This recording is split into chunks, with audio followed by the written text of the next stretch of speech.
Hey guys, it's Dave with all about two strokes. Kind of wanted to do a video on the pocket bike motor versus, for people to do pocket bikes or RC cars like I do. Just want to kind of go over the motor and tell you what I think about it and some upgrades you can do. Well, pocket bike motor is not bad when I first got into it. This is my first one right here, and what I saw right off the bat is all the nuts and bolts and screws and everything were really loose, believe it or not. So it's always good when you get a pocket bike motor just to go ahead and tear it down. Kind of put lock washers and blue Loctite where you think there needs to be, like on your clutch bell and on your case, to pull your case bolts out one at a time. I had one of these here for the coil. It's stripped out. I mean, it might be worth doing to run a tap through all this stuff, Yeah. Another thing is, if you're noticing the hole in the front, that's where we put our compression release. I'd got the carbon fiber reed, and I'd put a red coil and light and flywheel and a different key on here, and we did some piston modification inside the engine, and it made more compression, so we had to put a compression release on it. This is 10 by 1 compression release. This is for like a Husqvarna or some kind of a chainsaw. But you can get the tap, you can get the drill bit at Ace Hardware or Lowe's or anywhere. That's a 10mm by 1 tap, and then the drill bit's 25/64. And just drill it. You're gonna have to probably flatten it down with a file, flat as you can get it, and then just drill it, because you can see there's enough meat in there for it. So a lot of big things that kill these pocket bike motors. As I said before, if you haven't seen my junk pocket bike video, go and check that out. There's some big major no-nos. I see a lot of these videos where these guys have got 5-6 pocket bike motors laying on the ground, and I guess they're wore out. You're probably running them stupid Chinese air filters, probably. You just take some out, man. You'll see why on the video. And while you're there, hit that notification bell and that like and subscribe video, and trying to get more content, more videos for y'all. This motor here on the 47cc engine, I've noticed, like on an old school 70s dirt bike engine, or even like this Rovin engine here. You can see inside the port. See where the piston is? It comes all the way down. Well, on the new quote-unquote 56cc pocket bike engine, and even on the 47, piston doesn't only come all the way down inside the chamber, and it has a different carburetor on it. It's called the EPA carburetor, which has no adjustments whatsoever, other than, say, like for maybe a slide on the newer style one. When you get the aluminum intake manifold, it just has a slide adjustment. It doesn't have mixture or fuel or air or anything. To me, that carburetor is a total piece of junk and a waste of time. You can get you one of these carburetors, these WYK carburetors. They have a high up here, and then they have a low down here, and all you really have to do is just mess with the low. You never mess with the high on the WYK carburetor. You can get this nice air filter here. This is a rad air filter here. I got it off of Amazon for 12 bucks. It's glued on both sides. It's really nice, and I'm not sponsored by them, no way. Yeah, but going back to the pocket bike motor, when I first got mine, It had the black coil on it, and I'm going to tell you guys, that coil is a total piece of junk. It probably had about 2 or 3 strands of copper wire inside of the coil part here, the wire part going to the top, and I couldn't see the spark. I had to take it in the closet and pull the engine over a couple times just to see the faint, weak spark that it had. But I will tell you, for $15, this coil here, the red coil, that's a really good coil. It has a really good spark. You get you one of these NGK caps that pushes down with a iridium plug and a light and flywheel and a timing key. I advance mine because I like to do top end stuff. If you're going to retard it, it's probably good for low end.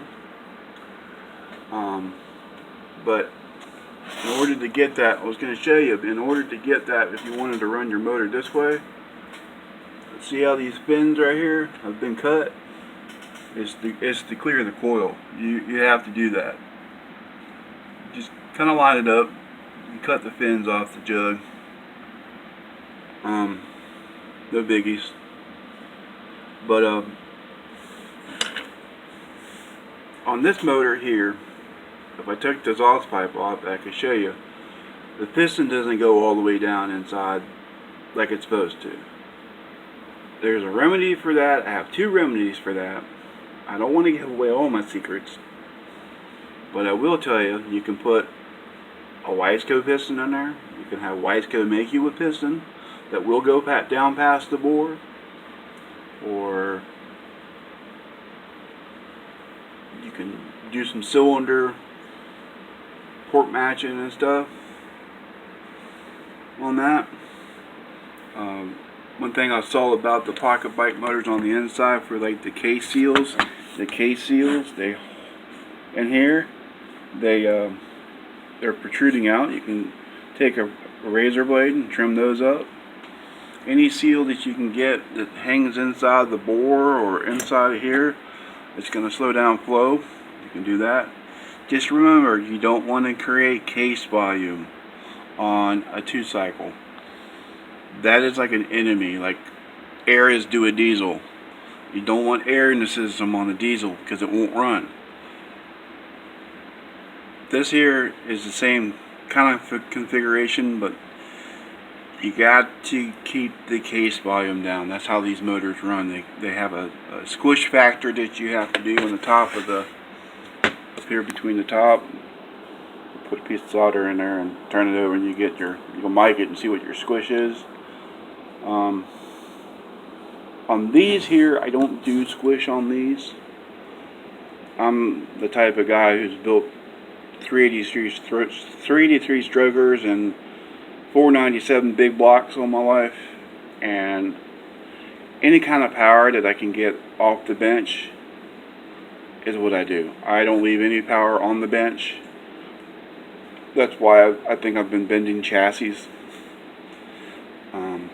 I come back in from running these cars and the chassis all bent up. Yeah, you gotta kind of port match these things and go over them really good. I wish the quality was there. It would be cool if somebody put out a billet pocket bike setup, which I might think about doing. But overall, I mean, the pocket bike motor is not bad.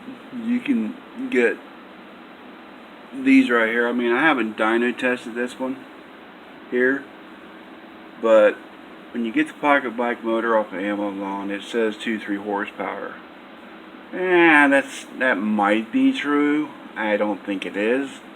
I think it's more in the range of like maybe 4 or 5. And I think that motor there might be kicking out maybe about 8 or 9. Because I can tell you, it sure turns up on the RPM. I mean, I've got that thing there turning all the way to about 19,000 RPMs. And that thing kicks ass. This car will rip ass. I mean, I haven't run this car. I've run that motor on the Kraken up there, and that motor, man, it's stout, man. It's stout. It's got way good compression. I mean, it's like, you saw that. I mean, it's like,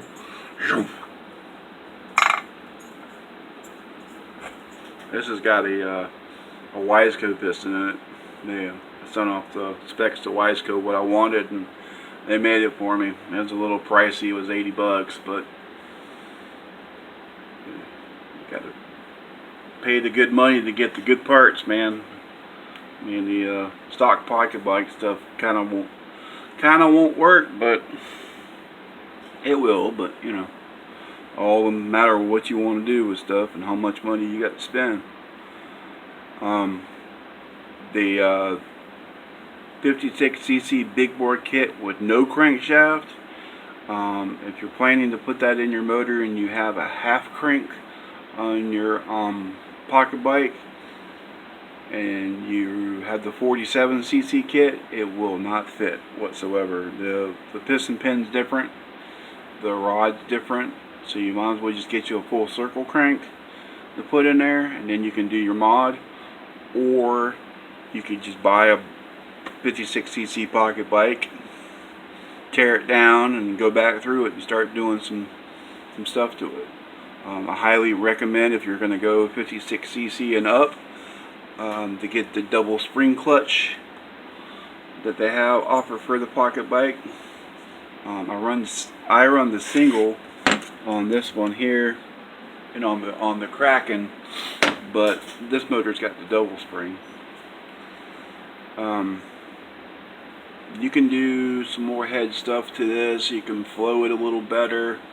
The reason why I've got this pipe on it here is because I have neighbors and I live in an apartment complex. So that's the reasoning behind that. But overall, I mean, these motors are pretty good. You're just gonna have to take your time with them, get them home, strip them down, run taps through them. These bolts here for the 56cc are okay with the package that they give you, but I got 12.8s instead of 8.8s. I changed everything over to 12.8 instead of 8.8. I got rid of all the old hardware, put new hardware on it, and just did it to it. But you can make some good power out of these things for as cheap as they are. I mean, you can buy that Roven motor I just showed you. You can get that for about 119. These are 100 bucks. I mean, like I said in my one video, these are a perfect platform for RC cars. I mean, pretty much got everything you need. I mean, you switch out your carburetor and your intake. You can run it the way it is. I think the newer ones might come with the red coil. I don't think they do, but they might. Just change your cap and your plug and your reed. You got to change your reed. You got to use either a carbon fiber or a fiberglass reed. I've used both. I like the carbon fiber, but the fiberglass reed works just as well. We got a carbon fiber in her, so. But yeah. But I just wanted to do this video and show y'all can still make some power out of these things. I mean, even if you wanted to get sassy, you know, and hook two of them or maybe even three of them together and make a big giant nice expansion chamber, hook all of them together, put your nice one big giant carburetor on there. It can be done. You're just gonna have to figure it out and figure out your timing and all, and it can be done. But this is Dave with All About Two Strokes. Like and subscribe and hit the notification bell. And I'm going to try to put out some more content. We're going to be driving this GPT car here pretty soon. I'm almost there, and I'm going to do a video on that, and then that way y'all can see this monster drive. We can put my phone on it. It's got an app on it for speed, and we can see how much speed we can get out of it. Hopefully it'll be pretty good. But yeah, remember to like and subscribe and hit that notification bell. And I'm also on Instagram at RCman74,